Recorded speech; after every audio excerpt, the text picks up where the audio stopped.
Asline aku wis pirang-pirang dino iki kepikiran. Pikiran ngopo? Njaluk ngapura. Wis tak ngapurane kowe Bi. Ape tak takokno kok saru? Teko apa neh? Gak tak takokno, aku penasaran. Yo arep kan takon apa Bi? Tapi ngono aku takok mesti aku dihujat, mesti padha ngomong, "Takokno bapakmu, takok sing gawe," ngono. Oh, bar tekone bekas mbok antemi iki nemen ora ngono to.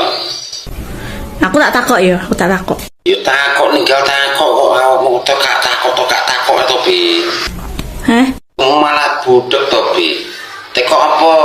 wong lanang nek pas wae ngising iki manuke parake ning ndi? Iki teko ngane-ngane koyo ngono to Bi. Di dekek ning samping diselempitno pikange ngono kuwi to didekek ning dhuwur ambek dicekeli apa dibeno geong-geong? Iki teko koyo ngane-ngane to Bi, wong ngising bareng ditakoni